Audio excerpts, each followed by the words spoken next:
Good morning. कसे आहात सगळे? मी एकता तुम्हा सर्वांचं स्वागत करते आजच्या या नवीन ब्लॉगमध्ये. सकाळची सुरुवात अगदी साध्या नाश्त्याने केली. नाश्त्याला मस्त डोसे करत आहे. तर आजचा हा व्लॉग मी काही न विचार करता चालू केलाय बरं का. मी जसं की तुम्हाला लास्ट व्लॉगमध्ये बोलली होती की मला आता व्लॉग शूट करायचे आहेत आणि मी व्लॉग शेअर करणार आहेत, म्हणून म्हटलं चला आज पण व्लॉग बनवूयात.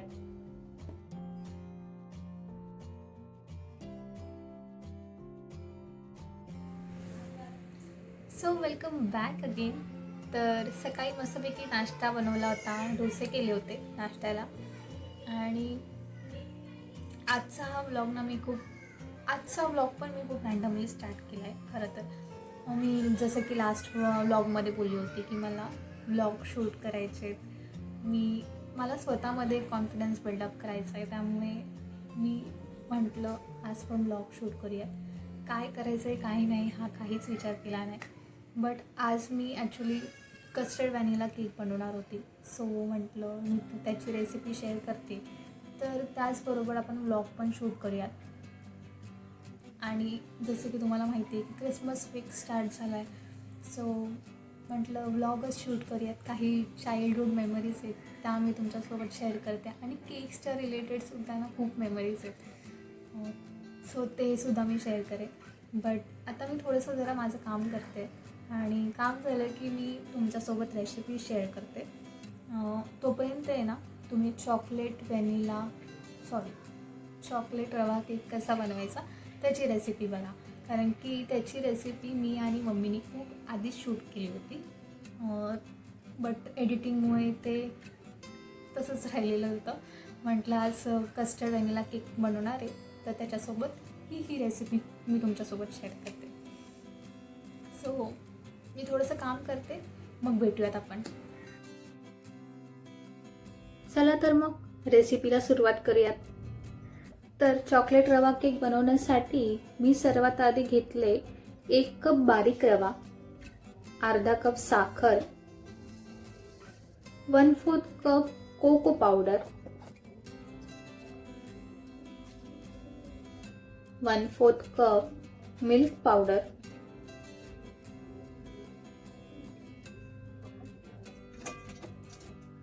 1/4 कप मेल्टेड घी,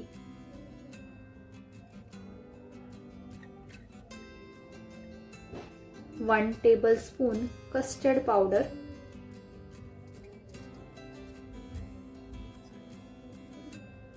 1/2 टेबलस्पून वेलची पावडर आणि 1 कप दूध.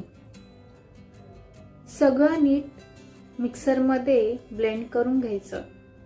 नंतर हे बॅटर एका बाउलमध्ये काढायचं आणि 10 मिनिटं रेस्ट करायला ठेवून द्यायचं.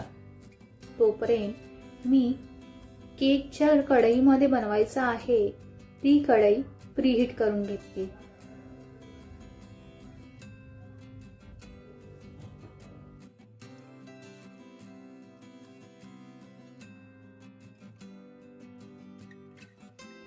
दहा मिनिटानंतर बॅटर थोडं थिक वाटत असेल तर थोडं दूध घाला, अगदी 1 ते 2 चमचे.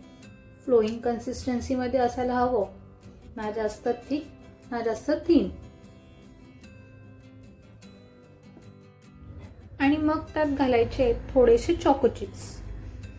टेस्ट एकदम मस्त येते चॉकलेटी.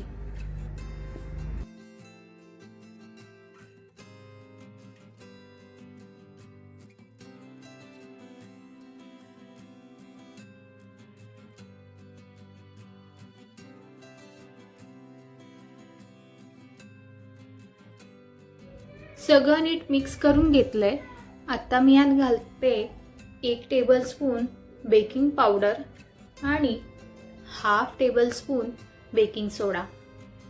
आणि ही जी प्रोसेस आहे ती जरा फास्टच करायची.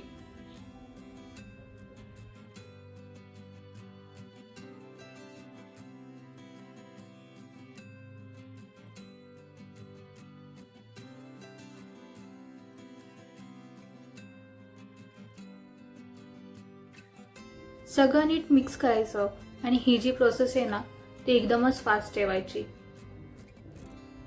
आणि मग हे बॅटर केक टिनमध्ये काढून थोडं टॅप करायचं आणि थोडेसे चॉको चिप्स वरतून सुद्धा घाला.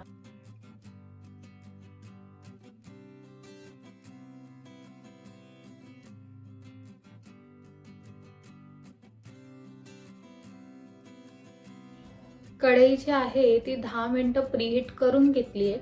आता हा केक 30 मिनिटं बेक करायचा आहे.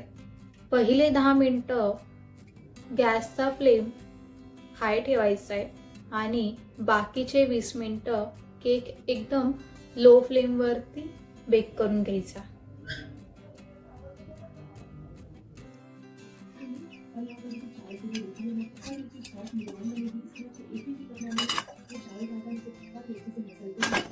केक बेक झाल्यावरती एक टॉवेल किंवा कपडा घ्या आणि 10 मिनिटं झाकून ठेवा. आणि असा हा चॉकलेट रवा केक रेडी आहे. एकदम सोपा, म्हणजे मम्मीने फक्त एकदा दाखवला आणि त्यानंतर मी हा केक बऱ्याचदा बनवलाय बरं का. एकदा हा केक नक्की बनवून बघा.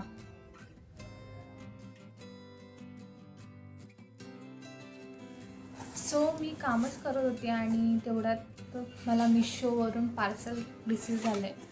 मी काहीतरी मागवलं होतं, सो त्याचं आपण अनबॉक्सिंग करूयात. काय ते मी दाखवते.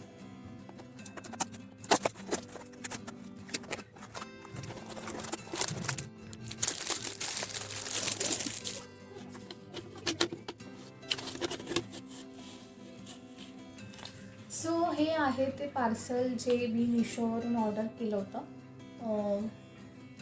घराला मस्तपैकी पेंट केलं होतं, त्यामुळे एक वॉल जी आहे ती मला खूप रिकामी वाटत होती, त्यामुळे मी हा वॉल पीस मागवला आहे. खूप चांगली थॉट वाटत होती म्हणून मी हा ऑर्डर केला. Keep your thoughts positive because your thought becomes your words. Keep your words positive because your words become your behaviour. Keep your behavior positive because your behavior becomes your habits. So असा हा thoughts हा असा wall hanging आहे, मला खूप जास्त आवडला. So मी हा ऑर्डर केला आणि मला हा रूम ना ॲक्च्युली खूप चांगला डेकॉर करायचा आहे, त्यामुळे मी हे असं काही ना काही ऑर्डर करते आणि काही गोष्टी आहेत ज्या मी स्वतः बनवणार आहे. So stay tune. आणि तुम्हाला हे पार्सल कसं वाटलं ना ते पण नक्कीच कमेंट करून सांगा. सो असा हा वॉल पीस आहे जो मला खूप आवडला आहे आणि खूप छान वाटतंय. तुम्हाला कसं वाटलं नक्कीच कमेंट करून सांगा. तर मी काम करत होते आणि कामाला थोडासा उशीर झाला आहे आणि त्याच्यानंतर मी आज बनवणार होती कस्टर्ड व्हॅनिला केक, पण व्लॉगमध्ये थोडासा ट्विस्ट आला आहे. कस्टर्ड व्हॅनिला केक बनवायचा होता, पण घरी खूप बीटरूट होते आणि ते तसेच ठेवले असते तर वाया गेले असते, त्यामुळे मी आज बीटरूटचा हलवा बनवते. नाही म्हणता 7-8 बीटरूट आणले होते आणि असंच कोणी खायला मागत नाही, त्यामुळे म्हटलं आज बीटरूटचा हलवा बनवूयात. पण मी कस्टर्ड व्हॅनिला केकची रेसिपी तुमच्यासोबत शेअर करणारच आहे.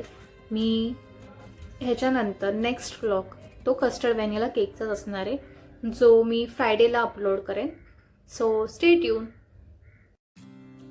आणि थंडीमध्ये ना खरं तर हलवा किंवा गोड वस्तू काहीतरी खायची ना खूप इच्छा होते, त्यामुळे हलवा जर का मिळाला, गाजरचा हलवा असू द्या किंवा बीटचा हलवा असू द्या, खूप अमेझिंगच लागतं. आणि तुम्हाला या जर बीटरूट हलव्याची रेसिपी हवी असेल तर मला नक्कीच कमेंट करून सांगा. खूपच मस्त झाला होता, ना जास्त गोड ना जास्त फिक्का.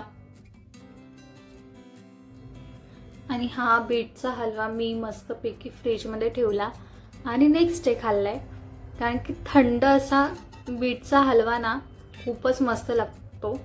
मग तो बीटचा असो किंवा गाजरचा असो, खूप अमेझिंग लागतो आणि बीटचा तर खूपच छान लागतो. नक्की एकदा बनवून बघा बरं का. आणि हो, आजचा व्लॉग मी इथेच संपवते, पण स्टोरी अजून कंप्लीट झाली नाही आहे.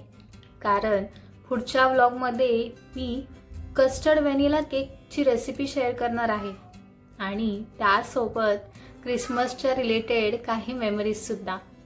आणि केक्सच्या रिलेटेड मेमरीज आहेत ना, ते तर खूपच गमतीशीर आहेत, ते पण बघा. व्हिडिओ आवडली असेल तर व्हिडिओला नक्की लाईक करा, शेअर करा, कमेंट करा आणि चॅनलवरती नवीन असाल तर चॅनलला नक्की सबस्क्राईब करा अशाच गोड गोष्टी आणि रेसिपीजसाठी. भेटूया तर नेक्स्ट व्लॉगमध्ये आणि याच व्लॉगचा continued part. Till then, thanks for watching.